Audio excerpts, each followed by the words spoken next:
मेरे प्रिय नेपाल वासियों, 2 दिन पहले भारत के डीप स्टेट जिन्होंने नेपाल को बर्बाद किया, उन्हीं में से 2 नेता काठमांडू जाकर के नेपाल की लगी हुई आग में पेट्रोल डालकर लौटे हैं।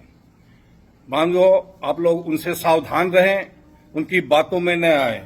ये वही लोग हैं जिन्होंने नेपाल में आतंकवादी क्रांति जिसे कहते हैं, आतंकवादी क्रांति में यही मददगार हैं जिन्होंने नेपाल भारत की धरती पर दिल्ली में, गुड़गांव में, नोएडा में, सिलीगुड़ी में, देहरादून में, जहां जहां उत्तराखंड के पूरे कई स्थानों पर इन्हीं आतंकवादियों की ट्रेनिंग हुई जिसे माओवादी आतंकवादी कहते हैं, और इस ट्रेनिंग में इन लोगों ने मदद की है।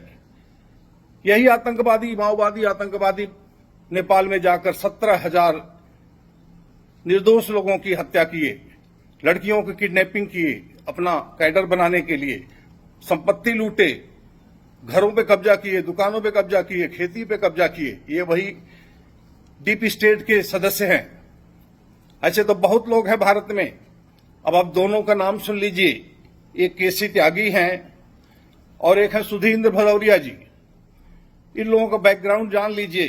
केसी त्यागी के बेटे हैं जो एक ओवलिनो नामक सिफोलाजी एक संगठन चलाते हैं जिसके माध्यम से वे दूसरे देशों में नेताओं की मदद करते हैं, या किसी दूसरे देश में जाकर के पैसे लेकर के ये लोग जाकर देश में डिस्टेबलाइज करने का काम करते हैं।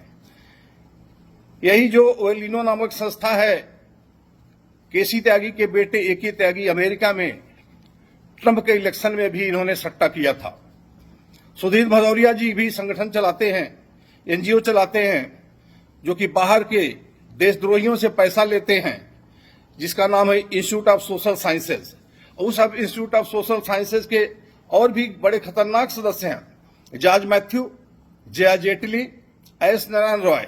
ये सब माओवादी मेंटर हैं, माओवादी फाइनेंसर हैं, माओवादियों के लिए सब कुछ करते हैं।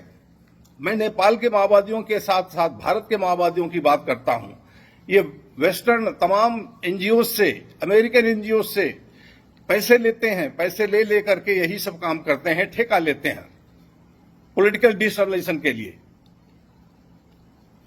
इसे आप जो भी यहां दिल्ली से जाएं, जो भी दिल्ली से जाएं, विदेशी दलाल जो अमेरिका में आग लगाए हैं कई सालों से, आप सोचिए यही वो लोग हैं जो सत्ता परिवर्तन के नाम पे पूरे नेपाल को बर्बाद करवा दिया।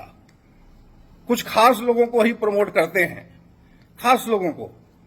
बाकी देख लिया आबादी 7-8% लोगों को सत्ता में बैठाए हुए हैं। आज देख लीजिए, प्रधानमंत्री वही, राष्ट्रपति वही, सारा मंत्रालय लगभग उन्हीं के पास है, सारे जिलों के लगभग सीडीओ वही, पुलिस चीफ वही, आर्मी चीफ वही, नेपाल के पुलिस चीफ, आर्मी चीफ सब एक ही विचारधारा के। बाकी 85% जनता सत्ता से बाहर है। विकास के नाम पर केवल लूट मची हुई है। जब से राजशाही गई है, ये लुटेरे आए हैं, नेपाल को लूट करके रख दिया है। सारी इंडस्ट्री बंद हो गई है, विकास के नाम पे कुछ भी नहीं है, खेती बिल्कुल नहीं हो पा रही है।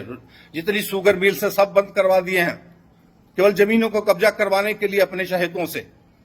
इसलिए बंधुओं, सावधान रहिए। इन इंडियन डीप स्टेट्स के ऐसे सदस्यों पर ध्यान मत दीजिए।